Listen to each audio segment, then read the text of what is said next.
Babu sur'atin sirafin nisa'i minas subhi wa qillatin waqtum. Inna fil masjid. Bab mengenai bercepatnya kaum perempuan keluar dari masjid pada saat sholat subuh. 872. Haddatsana Yahya bin Musa, haddatsana Sa'id bin Mansur, haddatsana Riyah an Abdurrahman bin Al-Qasim an abihi an Aisyah radhiyallahu anha.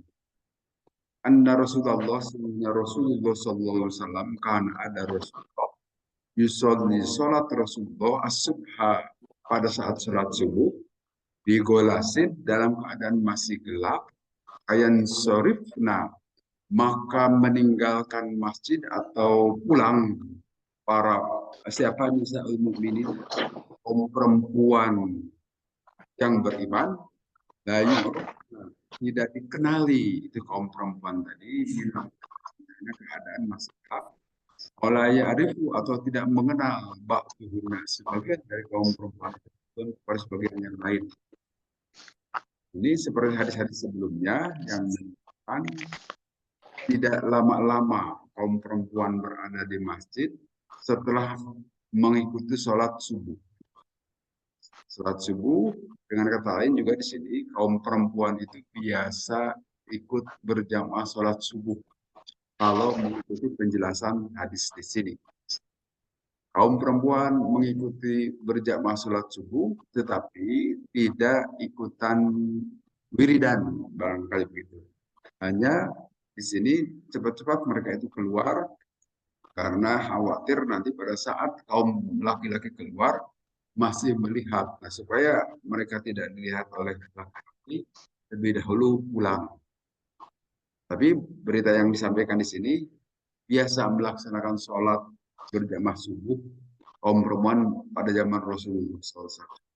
Sehingga di sini juga para ibu mengikuti sholat subuh, mengikuti apa yang dilaksanakan oleh para sahabat perempuan zaman Nabi. Kemudian babusti Daniel mar'asi zaujaha bil khuruj ilal masjid. Bab meminta izinnya perempuan kepada suaminya untuk keluar dari masjid. Sebutkan hadasan Musaddad Hasan, hadasan Yazid bin Jubair, an Ma'mar an Zuhri, an Salim bin Abdullah, an Abihi, anin Nabi dari Nabi Sallallahu Alaihi Wasallam. Idasta'dana apabila meminta izin siapa imro'atu ahadikum salah seorang istri di antara kalian semua, fala yamna'ha maka jangan mencegah dia untuk ke masjid. Artinya memang ada sabda Nabi yang menyatakan bahwa kaum perempuan itu lebih baik melakukan sholat itu di masjid. Tetapi apabila di rumah, tapi kalau mau melaksanakan sholat di masjid dan meminta izin kepada suaminya, jangan dicegah juga, biarkan saja kaum perempuan itu ke masjid, boleh-boleh saja. Jadi kalau untuk laki-laki itu diharuskan sholat berjamaah wajib itu di masjid. Tapi kalau kaum perempuan itu lebih baik melaksanakan sholatnya itu di rumah. Tapi kalau mau juga ke masjid, jangan dicegah juga, dipersilahkan saja. Kaum laki-laki dalam hal ini memang sebaiknya tetap memberitahu suaminya akan ke masjid. Dan suaminya tidak boleh melarangnya. Kemudian babu sholatin nisa'i khalfar rijal. Bab mengenai sholatnya kaum perempuan di belakang laki-laki. Nah ini untuk menegaskan lagi kepada kita. Haddatsana Abu Nuaim qala haddatsana Ibnu Uyainah an Ishaq an Anas qala berkata itu Anas telah sholat siapa Nabi sallallahu alaihi wasallam di baiti Ummi Sulaim di rumahnya Ummu Sulaim fakumtu maka aku kata Anas wa yatimun seorang yatim khalfahu di belakang Nabi. Wa Ummu Sulaim dan Ummu Sulaim khalfana di belakang kami semua. Ini hadis menegaskan mengenai urutan sholat. Urutan sholat itu imam dahulu, imamnya laki-laki, kemudian jamaahnya laki-laki di belakangnya, dan jamaah perempuan di belakangnya. Jadi tidak sejajar, harus di belakangnya. Itu sunnah Nabi. Dan diterapkan di masjid kita juga seperti ini. Kaum laki-laki ada di depan sini, perempuan di belakang. Tetapi kalau kaum perempuan hanya satu atau dua orang, tolong jangan berdiri di kiri atau di kanan, di belakang imam saja. Saat ini masih belum biasa, belum diketahui banyak oleh kaum perempuan di kita. Di sini juga begitu. Kita mesti ngasih tahu, tolong berdiri di belakang imam kalau hanya satu dua orang. Kalau satu saf ya semuanya di belakang imam silakan. Jadi perlu diketahui ya terutama masjid yang penuh seperti kita ini, kalau sholat itu persis belakang imam kalau hanya satu dua. Tapi di beberapa masjid juga ada yang di sebelah kiri saja atau sebelah kanan. Itu terserah masjid tersebut. Tapi masjid kita ini adalah secara penuh kan kaum perempuan bisa sholat di sepanjang masjid ini. Sehingga kalau hanya satu dua, tolong jangan perlu dikasih tahu imam lagi harusnya, kan? Tapi kebanyakan kaum perempuan yang tidak ikut pengajian di sini, yang suka sholat duhur atau asar, sehingga kita perlu memberitahu. Dan kadang-kadang tidak mau mendengar, gitu kan? Sudah dikasih tahu juga pura-pura tidak mendengar, tetap aja di kiri atau kanan. Sebaiknya harus di tengah. Apa alasannya ini hadis ini? Ini hadis soheh, hadis Bukhari yang menyatakan kaum perempuan itu di belakang. Ini hanya satu orang, sedangkan laki-laki dua orang. Jadi jelas dalilnya harus seperti ini. Urutan urut. Kemudian ini juga untuk menegaskan kepada kita bahwa begitulah urutannya, laki-laki di depan, perempuan di belakang. Itu sunnah Nabi. Jelas ini diketahui oleh Nabi. Tapi sekarang Bapak Ibu perlu ketahui ada salah satu masjid di Jerman, kaum liberal, sholat itu nyampur seperti di gereja saja, laki perempuan itu. Bahkan perempuannya tidak pakai mukena, pakai rok saja biasa. Nah, ini paham-paham liberal, paham-paham modern yang nyeleneh, yang aneh dan tidak sesuai sunnah Nabi. Mohon bagi kita jangan diikuti yang seperti itu. Jelas bertentangan dengan contoh Nabi. Tidak boleh nyampur laki-laki dan perempuan. Tapi perlu diketahui ada orang yang nyeleneh, aneh-aneh. Salah satunya di masjid di Jerman, di Eropa. Dan kalau kita tahu di Amerika juga ada, itu yang dulu pernah kita bahas, Profesor Aminah Wadud. Bahkan dia itu mencampurkan atau dia menjadi khotib saat sholat Jum'ah perempuan. Walaupun profesor dia tidak bisa, tetap harus laki-laki. Contoh dari Nabi, tidak pernah ada perempuan yang khutbah. Artinya jangan dirusak syariah ini oleh karena kemodernan. Tetap saja harus mengikuti contoh Nabi. Karena Nabi telah bersabda, "Sallu kama ra'aitumuni usolli." Salatlah kalian sebagaimana kalian tahu aku salat. Itu tidak boleh diubah-ubah dalam syariat. Tetapi di luar itu kita bisa mengubahnya. Jadi ini hadis sangat jelas menjelaskan kepada kita mengenai aturan berjamaah, terutama kaitan posisi laki-laki dan perempuan. Kemudian hadis berikutnya haddatsana Yahya bin Huja'ah, haddatsana Ibrahim bin Sa'id an Zuhri an Hindin binti Al-Haris an Ummi Salamah, qalat berkata Ummu Salamah, karena ada Rasulullah sallallahu alaihi wasallam idza sallama, apabila salam Rasul, Oma berdiri siapa nisa kaum perempuan hina yakudi, pada saat menyelesaikan taslimau terhadap salam Nabi. Wahwa, dan Nabi itu yang tetap berdiri tinggal di makomi di tempat duduknya. Yasiron sebentar qabla ayyakuma, sebelum berdiri. Qalat berkata Ummu Salamah, nuro, diperlihatkan kepada kami wallahu alam anna dzalika, hal tersebut karena supaya ada likai yang syarifah, supaya pulang dahulu siapa amnis kaum perempuan qabla ayyudrikahunna, sebelum mereka ditemukan kaum perempuan itu ar-rijalu, oleh kaum laki-laki, supaya tidak bertemu mat pandang gitu mungkin sekarang, tidak saling melihat, sehingga kaum perempuan terlebih dahulu keluar dari masjid dan kondisi masih dalam keadaan gelap.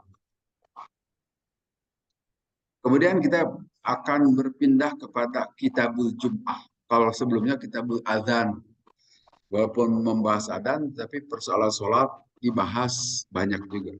Sekarang kita beralih kepada Kitabul Jum'ah, kitab yang berkaitan dengan pembahasan sholat Jum'ah. Jum'ah itu dari kata-kata jamaah, arti jamaah itu berkumpul. Dalam konsep nama-nama hari, di kita kan dikenal 7 hari ya, dan di dunia internasional juga 7 hari. Nah itu ada sejarahnya panjang. Apa 7 hari? Kalau di Jawa itu kan hanya 5 hari saja ya, dalam sepekan itu. Ada Pon, Pahing, Kliwon, Wage, apa satu lagi? Hanya 5 hari itu, berulang-ulang itu. Kalau di dunia itu 7 hari. Nah sebetulnya ini sejarahnya ini diawali oleh manusia itu dari Yunani saat itu. Dari Yunani kita mengetahui di sana itu para penganut politeisme, penganut banyak Tuhan. Karena banyak Tuhan, pada kapan itu Tuhan itu harus disembah, tiap hari beda-beda Tuhan yang mereka sembah. Yang kita tahu dari kebiasaan Yunani, para penganut politeis. Sehingga kalau kita membuka sejarah Yunani itu, nama-nama dewa Tuhan yang mereka sembah itu macam-macam tiap harinya. Tidak satu. Sehingga melahirkan konsep 7 hari. Kan? Yang ini diterjemahkan ke dalam bahasa Inggris sehingga menjadi hari pertama itu Monday. Monday itu Sunday ya. Sunday itu Sunday itu adalah hari matahari.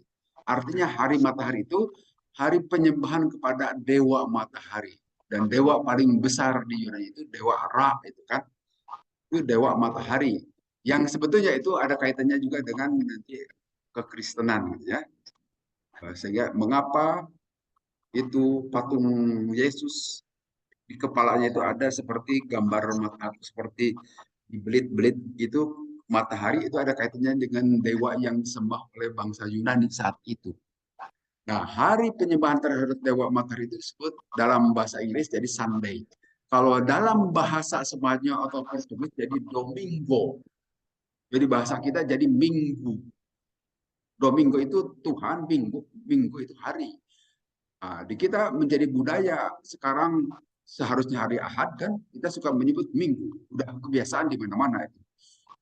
Para ustadz juga salah ucap. Itu sejak tahun 60-an sebetulnya. Memang ada kesengajaan. Jadi sebetulnya bagi kita itu jangan menyebut Minggu, itu sama dengan Sunday. Hari penyembahan terhadap dewa matahari Minggu itu. Yaitu yang dilakukan mereka. Nah ini penerjemahan ini ke dalam bahasa Inggris artinya di Eropa itu memang sudah seperti itu. Penyembahan terhadap dewa-dewa tiap hari berbeda. Kemudian nanti pada hari Senin itu Sunday. Menyembah Monday. Menyembah dewa Man. Kan? Kemudian Tuesday. Dan terus yang menyembah dewa. Penerjemahan ke dalam bahasa Inggris. Yang semuanya itu nanti Friday, hari Jumat, dan hari Sabtu itu Saturday, hari menyembah kepada dewa Satur itu kan. Nah, semuanya ini terjemahan dari bahasa-bahasa Yunani yang mereka banyak paham. Kemudian pada zaman Islam itu diislamisasi nama-nama hari itu. Jadi bukan lagi penyembahan dewa hari penyembahan kepada dewa, tetapi hanya hitungan biasa saja seperti Ahad. Ahad itu artinya satu, hari pertama disebut Ahad. Kemudian Isnin hari kedua, hanya hitungan hari kedua saja. Kemudian As-Sulasa As-Salis itu kan ketiga, hari ketiga Selasa. Arba Rabu adalah hari keempat. Al-Khomis, Khomis itu adalah hari kelima. Nah, hari keenam bukan As-Sadis. As-Sadis itu hari keenam. Nanti kalau terjemah dalam bahasa kita sadis lagi. Enak. Tetapi disebut Jum'ah. Jum'ah itu bukan hitungan, tetapi pernyataan bahwa pada hari itu adalah hari berkumpul melaksanakan sholat Jum'ah. Yang ketujuh as-sabi' sebetulnya as-sabi' yang ketujuh. Tetapi diambil dari berikutnya jadi as-sabtu, sabtu saja.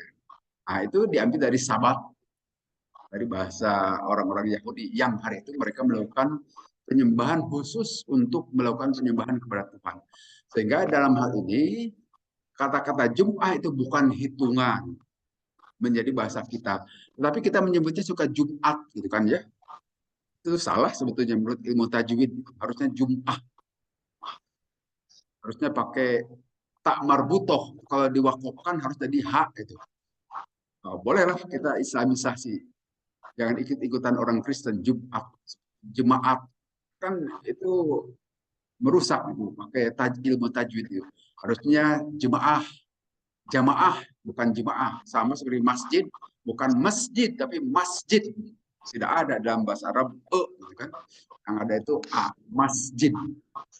Jadi betul tuh pelang di atas masjid bukan masjid. Karena begitulah dari bahasa Arab. Demikian juga Jum'ah. Biasakanlah kita mengucapkan Jum'ah, jangan Jum'ah. Kalau Jumat itu orang Kristen, sama seperti jemaat. Nah, kalau bisa kita islamisasi lagi. Seperti kita mengucapkan hari Ahad, yang biasa kita ucapkan Minggu, ucapkanlah Ahad. Itu lebih islami.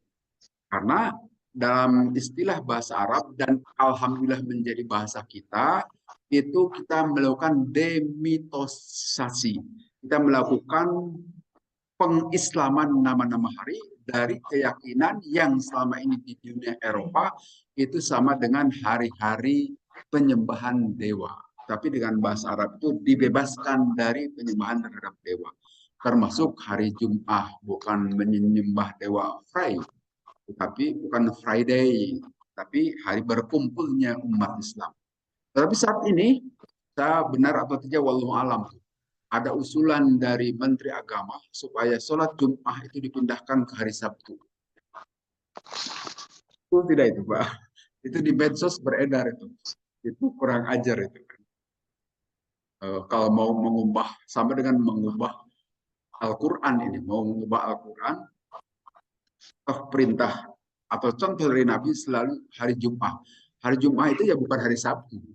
Jadi jangan ada pertanyaan, kalau di kampung Bapak hari sholat Jumat itu hari apa? Itu pertanyaan konyol. Sehingga kalau ada perubahan hari Jumat mau dilaksanakan hari Sabtu, juga konyol.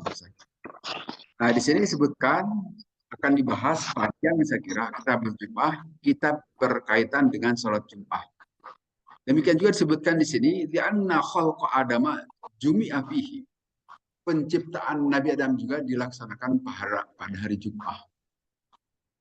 Nah, saat itu bumi sudah ada kan? Hari-hari yang tujuh memang belum dikenal. Tapi kalau dicocokkan zaman itu penciptaan Adam itu adalah persisnya hari Jumat. Bahkan semuna yaumul Jum'ah yaumul urubah. Kemudian ada penyebutan bahwa hari Jumat itu adalah hari urubah di Arab, di Jazirah Arab saat itu. Semua Jumat hina ijtama'u ilaih. Tetapi yang menjadi alasan bagi kita mengapa disebut Jumat adalah hari berkumpul, yaitu kita melaksanakan sholat Jumat. Kemudian di sini disebut memang hari Jumat itu dulunya disebut hari urubah. Hari pertama disebut awal, keduanya ahwan, jabbar, dabbar, muannas dan seterusnya. Urubah, syabbar dahulunya. Tetapi berubah menjadi ahad, isnen, as-sulasa sampai as-sabtu. Ada perubahan-perubahan. Jadi konsep hari itu memang akhirnya di dunia internasional diterima jadi 7 hari. Hari itu yang menjadi patokan dimanapun dan sama harinya. Kita hari Senin, di London juga hari Senin. Hanya beda itu jamnya saja. London itu ketinggalan kalau tidak salah 5 atau sampai 6-7 jam. Jauh. Tapi kalau di Mekah selisihnya dengan kita itu 4 jam. Harinya sama. Nah, yang beda itu dengan di Amerika. Kalau di Amerika, kalau di kita sekarang itu subuh hari Ahad, Kalau di Amerika itu biasa Amerika yang dimaksud adalah pas di belakang kita itu kalau bumi dibelah itu belakang itu baru baru maghrib sekitar sore hari Sabtu beda sehari. Jadi kalau kita mau nganyang ke Pageto silakan terbang ke Amerika. Sampainya itu kalau kita hari Ahad itu nanti nyampainya hari Ahad juga di sana.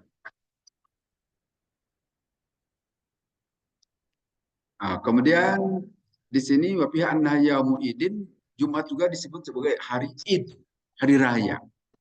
Dan sepekan itu ada satu hari raya yaitu hari Jumat. Walau mumun paridan dan jangan melakukan saum pada hari Jumat.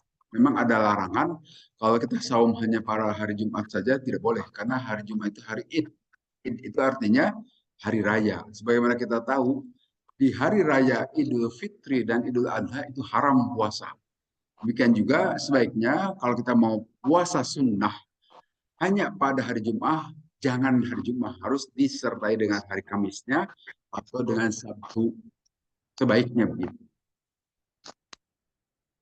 Karena hari raya itu dilarang puasa untuk bersenang-senang. Sehingga Jumat juga sebaiknya kita tidak melakukannya. Nah, kewajiban sholat Jumat itu jelas yang menyatakan itu adalah Al-Quran. Al-Quran surat Al-Jum'ah sangat jelas. A'udzubillahi minasyaitonirrajim. Bismillahirrahmanirrahim. Ya ayyuhalladzina amanu idza nudiya lis-sholati min yaumil jum'ati billahi wa dzarul bai' dzalikum khairul lakum in kuntum ta'lamun. Hei orang-orang yang beriman, apabila dipanggil untuk melaksanakan sholat Jum'ah, pasau bersegeralah. Pasau itu artinya lari kecil-kecil, lari lebih cepat mendatangi. Karena kalau hanya berjalan itu pamsyu biasanya. Berjalanlah dengan tenang. Jadi kalau pasau itu bersegeralah, jalannya lebih cepat. Jangan, sehingga harus bersegera kalau hari Jumat itu sebaiknya. Ya, terutama bagi yang tidak bekerja, yang ada di rumah, hararese hari Jumat. Paling tidak pukul 11 harus sudah berangkat ke masjid. Ini baru datang ke masjid saat mau khutbah Jumat. Wah, itu baru ketinggalan kereta. Terutama bagi kita yang sudah ada di rumah. Tapi kalau yang sudah kerja, itu lain persoalan. Karena kadang-kadang suka rapat sampai pukul setengah 12. Nah, saya kira bagi kita yang sudah usia-usia menjelang maghrib itu, udah tinggalkan saja yang begitu-begituan. Kita lebih berurusan dengan urusan akhirat. Karena sebentar lagi kita akan dikubur gitu, Pak. Jadi sebaiknya akhirat disegerakan. Wala akhiratu khairul laka min urusan akhirat itu jauh lebih baik dibanding dengan urusan dunia. Dengan dunia ini. Sehingga apalagi yang mau dicari kalau udah usia 60-an gitu. Tinggal menyiapkan diri menghadapi akhirat kan. Usaha dunia juga kita memperoleh banyak masalah dunia tidak akan bisa dimakan semuanya. Toh banyak kendala, penyakit dan macam-macam sehingga sudah utamakan saja akhirat. Termasuk hari Jumat. Segeralah datang sholat Jumat. Jangan nunggu imam sudah naik mimbar untuk khutbah. Itu hanya anjuran dari saya dan nanti dari hadis-hadis Nabi juga ada. Hadis yang pertama hadatsana Abu Yaman qala akhbarana Syu'aib qala hadatsana Abu Zinad anna Abdurrahman bin Hurmus Al-Arad maula Rabi'ah bin Al-Haris haddatsahu annahu sami'a telah mendengar itu Rabi'ah bin Al-Haris Abu Hurairah radhiyallahu anhu annahu sesungguhnya Abu Hurairah sami'a mendengar Rasulullah kepada Rasulullah SAW yaqulu bersabda Rasulullah nahnu la'akhirunas kami semua ini umat Nabi Muhammad itu adalah umat yang paling akhir dibanding dengan umat Nabi Adam, dibanding umat Nabi Nuh, umat Nabi Idris, Nabi Ibrahim dan seterusnya. Tetapi as-sabiquna yaumil qiyamah yang akan terlebih dahulu hari kiamat dihisab maupun dimasukkan ke dalam surga atau ke neraka juga. Andahum kecuali bahwa sesungguhnya mereka itu utul kitab telah diberi kitab sebelum kita semua min qablina sebelum kita semua Sumahada, kemudian hari ini itu yaumuhum adalah hari-hari alladzi quridu alaihim, hari yang dipardukan kepada mereka, makhtalafu, maka berbeda pendapat itu umat-umat terdahulu di dalam itu hari. Hadana Allah, maka Allah memberi hidayah kepada kita semua. Pannas, maka manusia itu lana, bagi kita itu tabaun akan mengikuti. Al Yahudu, Yahudi dahulu, besok godaan besok, wan Nasaro dan Nasrani itu ba'dahudin setelah besoknya lagi. Jadi Nabi ini memberikan jaminan kepada kita, kita ini memang umat terakhir digelar ke muka bumi, umat Nabi Muhammad. Tetapi di hari akhirat, di hari kiamat, kita ini yang akan paling dahulu diurus oleh Allah dalam pengadilan akhirat. Mengalahkan umat-umat yang terlebih dahulu mereka telah hidup di muka bumi ini. Itu kelebihan bagi Nabi Muhammad SAW. Kita yang akan lebih dahulu berurusan dengan Allah pada hari kiamat nanti. Nah, kemudian memang bedanya mereka itu diberi Alkitab, kitab-kitab suci yang didatangkan dari Allah seperti kitab Taurat, suhuf Nabi Ibrahim, kemudian kitab Zabur, Injil dan seterusnya. Mereka itu, tetapi mereka itu berselisih dalam hal Alkitab, sehingga sampai saat ini tidak diperoleh lagi kitab aslinya. Mana kitab Taurat asli, kitab Injil asli, Zabur asli, itu sudah penuh campur tangan akibat terjadi perselisihan. Tetapi Allah memberikan hidayah kepada kita, memberikan hidayah dan pengertian memberikan kitab suci juga itu Al-Quran. Al-Quran walaupun usianya sudah 1.500 tahun sampai saat ini, tidak ada perselisihan. Semuanya sama. Al-Quran yang ada di Mekah sama dengan Al-Quran yang ada di Masjid An-Nas. Sama dengan Al-Quran yang ada di New York. Sama dengan Al-Quran yang ada di Brussels, Belgia. Dan sama dengan Al-Quran yang ada di Canberra, di Australia. Sama semuanya. Beda dengan kitab-kitab suci orang Kristen. Antara Katolik dan Protestan aja beda. Katolik lebih banyak dibandingkan Protestan. Di antara mereka sendiri itu beda-beda juga dalam satu sekte itu. Tidak sama. Tetapi kita itu sama dimanapun. Kecuali Syiah itu lain lagi. Mereka itu hanya mengaku-ngaku ada Al-Quran, tapi sampai saat ini tidak jelas di mana Al-Quran itu karena masih dibawa-bawa oleh imam yang masih ditunggu-tunggu katanya. Yang jumlahnya 17.000 ayat. Tetapi itu tidak ada dalam realitasnya. Mereka juga akhirnya tetap pakai Quran ini juga sama dengan kita. Nah, begitulah Al-Quran di sini Allah memberikan petunjuk dan nanti kata Nabi SAW, mereka akan menjadi pengikut kita di akhirat nanti, diikuti oleh orang Yahudi, kemudian oleh orang-orang Nasrani. Nah, ini persis seperti proses ibadah yang terjadi di dunia ini. Kita umat Islam melaksanakan ibadah secara bersama itu kan hari Jumat. Hari Sabtu itu adalah untuk Yahudi. Yahudi itu hari Sabtu dihabiskan. Dan hari Ahadnya itu adalah orang-orang Nasrani. Nah, di akhirat juga begitu. Kita itu akan lebih dahulu diikuti orang-orang Yahudi dan oleh orang Nasrani. Begitu penjelasan Nabi SAW terkait dengan posisi kedudukan kita kaum muslimin. Ya tentu saja yang maksud di sini adalah dari kaum umat Nabi juga tidak semuanya beriman, tidak sedikit yang mengikuti gaya-gaya Abu Jahal dahulu maupun kini. Kemudian disebutkan di sini bil ijma'i anna yaumul jumu'ah huwa alladzi bainal khamis was sabti. Nah, di sini sudah ijma para ulama bahwa yang maksud dengan hari Jumat itu adalah hari antara Kamis dan Sabtu. Seperti yang terjadi sekarang ini. Jadi Jumat itu bukan urutan hitungan, tapi keberadaannya itu setelah hari kelima dan hari ketujuh. Ini sebetulnya hari keenam. Dan tidak ada masalah sampai saat ini. Semuanya sepakat di seluruh dunia juga. Kemudian al-amru bis-sa'i ya dulu ala wujubi. Kemudian pernyataan as-sa'i. Sa'i itu lari agak atau jalan agak cepat. Jadi kalau sudah mendengar kumandang adzan, segeralah tinggalkan jual beli. Nah, pengertian al-bai' itu adalah jual beli dalam bahasa kita, tetapi sebetulnya seluruh kegiatan juga jual beli kan. Kita berkantor sebagai karyawan di kantor, apakah itu bukan jual beli? Jual beli juga. Kita bekerja di kantor itu adalah kita menjual jasa kita kepada kantor itu atau kepada kantor itu kita menjual, kemudian nanti kita dibayar atas jasa kita, hanya dibayarnya tiap bulan, bukan seperti di pasar ditransaksikan tiap barang yang ditransaksikan. Demikian juga kita menjadi guru misalnya, ya kita juga jualan jasa. Yang mengajar itu kan jasa yang dijual kepada sekolah atau kepada para murid, pada para mahasiswa misalnya.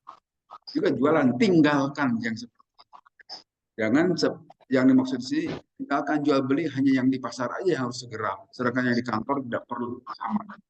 Tinggalkan semua kegiatan yang terkait dengan jual beli tadi.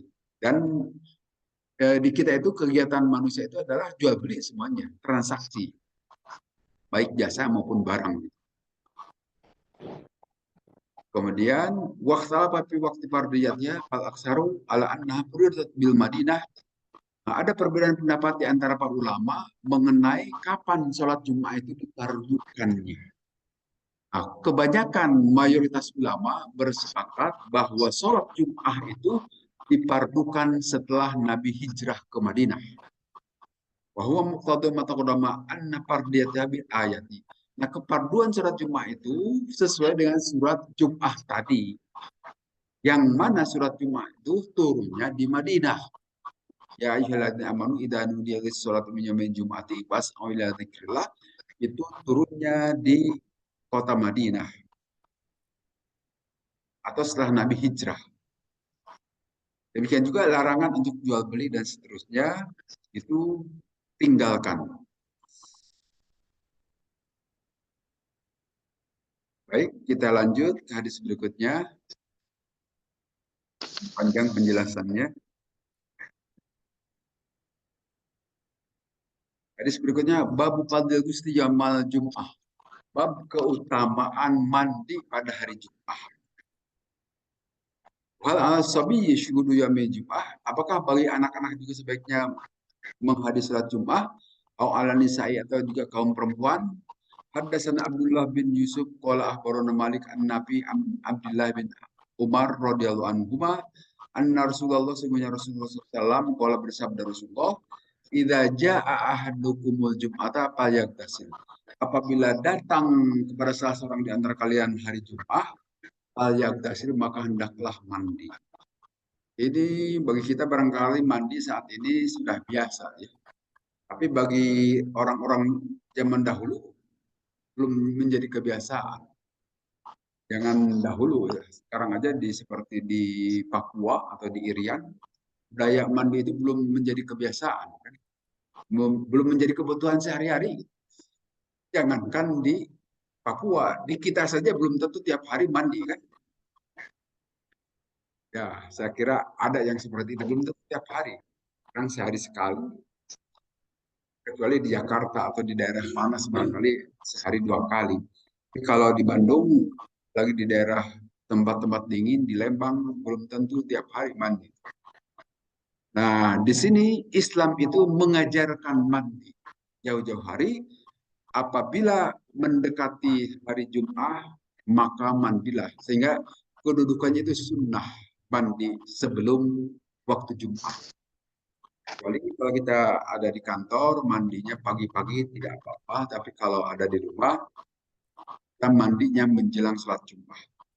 Ya, salah satu manfaat mandi itu supaya kita tidak ngantuk kan waktu mendengar khutbah dari khotib. Karena kadang-kadang khutbah itu memang disengaja untuk dibuat ngantuk. Khutbahnya suka dilagukan kan, yang jadi pengantar tidur enak tuh. Khutbah Jumat itu kelihatan tidur paling nyaman sambil duduk.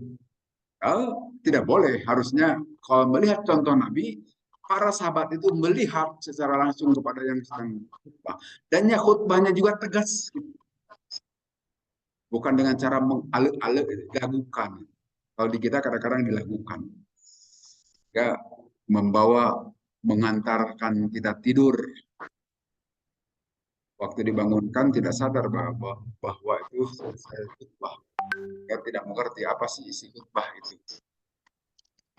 Dan hadatsana Abdullah bin Muhammad bin Asma qala akhbarana Juwairiyah an Malik an Zuhri an Salim bin Abdullah bin Umar an Ibnu Umar radhiyallahu anhu anna Umar bin Al-Khattab sesungguhnya Umar bin Khattab bainama huwa pada saat beliau qaimun sedang berdiri fi khutbati saat melakukan khutbah yaumal Jumat pada hari Jumat idkhala pada saat itu masuk rajulun seorang laki-laki dan muhajirin dari kaum muhajirin al awwalina yang awal-awal min ashabin Nabi dari sahabat Nabi SAW karena dahu maka memanggil kepada si laki-laki tadi siapa Umar Sayyidina Umar ayatu saatin hada ini jam berapa mungkin gitu kira-kira waktu itu belum ada jamnya tapi maksudnya wancinawan mungkin gitu kalau gitu jadi apakah ini pecat sawat gitu kalau di istilah di Sunda itu kan kira-kira jam 11 menjelang duhur itu disebut pecat sawat. Saya tidak tahu kalau di Madinah disebut apa. Tapi menggunakan bahasa Arab ayat tu saatin. Saat apa ini? Jam berapa lah untuk bahasa sekarang. Ini sugil tu sebenarnya aku itu sugil tu disibukkan. Palam anqalib aku tidak sadar ila ahli maka saya tidak kembali ila ahli kepada keluarga. Hatta sami itu sehingga saya mendengar at-ta'dina adzan ini. Dalam ajid maka aku tidak melakukan tambahan tawaddu itu hanya wudhu saja. Pakola maka berkata Sayyidina Umar wal wudhu waidon apakah hanya wudhu saja? Maka alim tak sungguh kau telah tahu anna Rasulullah SAW karena ada Rasul yang merintah Rasulullah bil gusti untuk mandi. Jadi ini Sayyidina Umar sedang khutbah. Nah, khotib ini boleh menegur jamaah, boleh bertanya ke jamaah. Padahal kalau jamaah tidak boleh kan menyuruh diam saja kepada yang ribut, tidak boleh jamaah. Tidak kutal di sohbika uskut apabila engkau berkata kepada sahabat anjing diamlah maka pada Jumat tidak ada Jumat. Takut lago maka telah sia-sia sholat Jumatnya. Tapi bisa jadi pada saat Jumat itu ribut itu harusnya ditegur oleh khotib. Boleh, seperti dicontohkan Sayyidina Umar. Sedang khutbah, ada seorang masuk, kemudian ditanya oleh Sayyidina Umar, loh kok kamu terlambat? Oh Sayyidina Umar, saya lupa. Yang barangkali masih wajar saat itu, sahabat masih banyak yang lupa terhadap hari Jumat. Kalau sekarang masa iya lupa hari Jumat. Oh, suara pengajian sudah dikumandangkan pukul setengah 11 biasanya. Sudah dikumandangkan Patanu itu kan sadar itu hari Jumat. Nah waktu itu belum ada pengajian sehingga sahabat lupa baru datang saat khutbah. Kemudian ditanya oleh Sayyidina Umar, kamu loh kenapa baru datang? Aduh punten saya ini lupa bahwa ini hari-hari Jumat kan. Nah, kamu bagaimana apa yang dilakukan? Saya hanya wudhu saja wahai Rasulullah. Ah, tidak boleh begitu sesungguhnya Rasul wahai Sayyidina Umar karena Rasul itu menyuruhmu untuk mandi. Jadi ini Sayyidina Umar juga mengingatkan kepada sahabat jangan hanya wudhu saja, usahakan mandi pada hari Jumat. Ya, mandi itu disebut jadi wajib. Kita lihat di hadis berikutnya. Hadasan Abdullah bin Yusuf qala akhbarana Malik an Safwan bin Sulaim an Atha bin Yasar an Abi Sa'id Al-Khudri radhiyallahu anhu anna Rasulullah sungguhnya Rasulullah SAW qala bersabda Rasulullah Usdu yomi Jum'ati mandi pada hari Jumat itu wajib ala kulli muhtalibin kepada mereka yang telah balik. Kalau anak-anak tidak diwajibkan, tetapi kalau mau mandi juga dipersilahkan saja. Tapi kepada yang sudah balik mestinya mandi. Di sini kata-kata wajib menurut Rasulullah.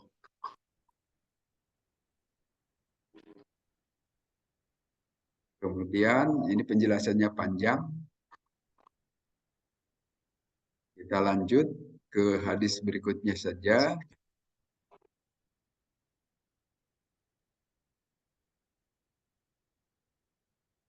Enggak panjang. Babut tibili Jumat. Bab terkait dengan harum-haruman pada hari Jumat. Hadasana Ali qala hadasana Siapa tidak jelas ini.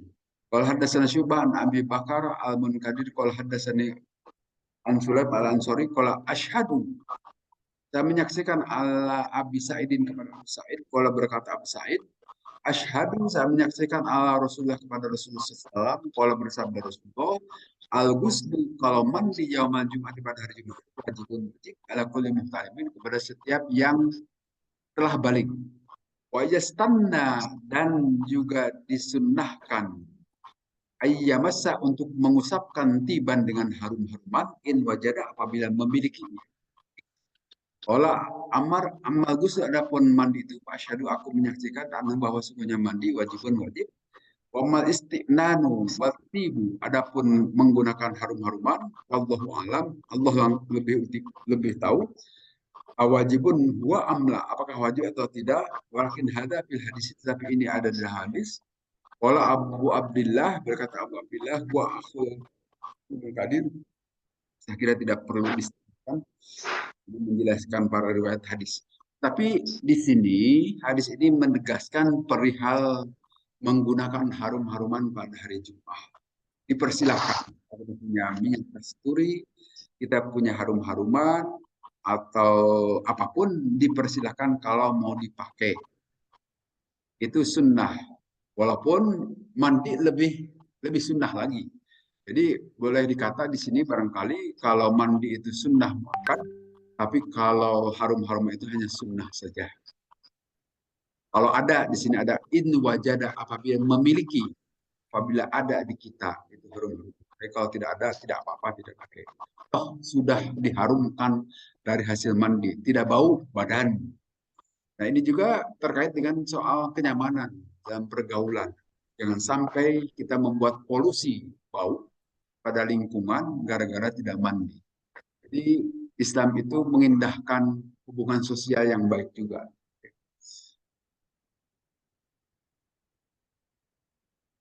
Kemudian di hadis berikutnya, bab fadhil Jum'ah, bab keutamaan salat Jum'ah. Haddatsana Abdullah bin Yusuf dan seterusnya, diterima dari Abi Hurairah radhiyallahu anhu, anna Rasulullah, sesungguhnya Rasulullah SAW, kalau bersabda Rasulullah, man, siapa orang kita salah yang mandi yang Jumat pada hari Jumat, setelah janabati, sebagaimana mandinya janabah, tumaroha, kemudian dia berjalan, akan nama korroba badanatan, seolah-olah dia itu kurban dengan seekor onta. Paman roha, dan siapa orang yang berjalan bisaati pada saat kedua, bahkan nama korba bakorotan, seolah-olah dia itu kurban dengan sapi. Paman roha bisaati salisah, dan siapa orang yang berjalan menuju masjid pada waktu ketiga, bahkan nama korba kabshan, seolah-olah dia itu kurban dengan seekor domba akrona yang bertanduk. Waman roha saat serobiah, dan siapa orang yang berjalan pada waktu keempat, takkan nama kerobat dajajatan, seolah-olah dia itu kurban dengan ayam. Waman roha saat khamisah, dan siapa orang yang berjalan pada waktu kelima, bahkan nama kerobat baydotan, seolah-olah dia itu kurban menggunakan telur. Faidha khoroja imam, maka apabila telah hadir imam untuk melaksanakan khutbah, hadrat, maka hadir saat itu al malaikat, para malaikat, yastami'una, ikut mendengarkan para malaikat adzikra, terhadap zikir khutbah yang disampaikan oleh khatib. Jadi ini keutamaan mengapa kita sebaiknya yang punya waktu, tentu saja yang tidak punya kesibukan, segeralah datang hari Jumat. Mandi dahulu sebelumnya, usahakan segera datang. Kalau tidak ada kesibukan, jangan nunggu-nunggu imam khutbah. Lebih dahulu datanglah dan tempati saf paling depan. Ini jangan sampai datang paling awal tapi duduknya di paling belakang. Itu tidak ngerti berarti orang. Harusnya di depan. Tapi ya itu kebiasaan kita. Kebiasaan kita ingin duduk di belakang. Biar gampang keluar orang kali. Tapi di sini memberikan keutamaan. Siapa orang yang mandi hari Jumat dengan mandi janabah. Mandi janabah itu kan saya kira kita sudah tahu, pada biasa mandi janabah.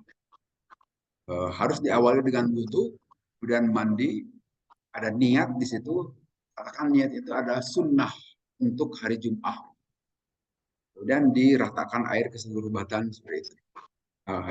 Siapa yang mandi pada hari Jumat dengan mandi janabah dan berjalan menuju masjid pada waktu pertama, seolah-olah dia itu kurban dengan seekor unta. Paling baik yang pertama datang ke masjid itu kurbannya kurban unta. Dan pada saat kedua, mungkin di kita pukul berapa ya? Ya pukul 11-an lah barangkali ya. Tapi yang datang pukul 11, maka seolah-olah dia kurban dengan unta. Dan siapa orang yang datang berikutnya, seolah-olah dia kurban dengan seekor sapi. Dan siapa orang yang datang berikutnya, seolah-olah dia itu kurban dengan seekor domba, kibash. Dan siapa orang yang datang berikutnya, maka seolah-olah kurban dengan ayam, makin mengecil. Dan pada waktu menjelang khutbah itu seolah-olah dikurban dengan seekor telur, makin mengecil. Dan apabila imam sudah berdiri untuk khutbah, saat itu para malaikat juga ikut hadir di tengah-tengah kita, mendengarkan apa yang disampaikan. Apakah malaikat mengerti bahasa kita? Wallahu alam. Yang jelas malaikat itu ikut dikir saat itu, ikut menemani kita. Hanya kita tidak melihat saja. Hadir para malaikat. Sama seperti saat ini, ada para malaikat nih. Itu kata Nabi. Tapi kita kan tidak melihat seperti apa. Ikut mendengarkan. Kemudian di hadis berikutnya,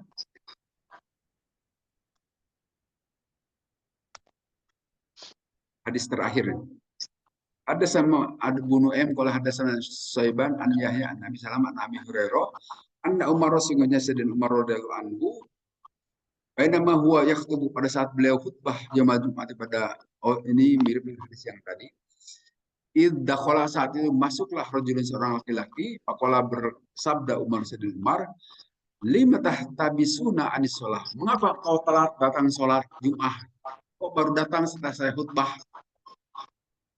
Pakola maka menjawab si laki-laki tadi, bahwa ila an samitun nidaa, saya ini lupa. Kecuali setelah mendengar adzan, oh sadar bahwa ini hari Jumat. Baru datang. Maka aku hanya wudhu saja. Alam tas bukankah engkau telah mendengar Nabi SAW, kuala bersabda Nabi, Ida roha adukum, apabila berjalan salah seorang di antara kalian ila Jumati, menuju salat Jumat, yang dasir, maka hendaklah mandi.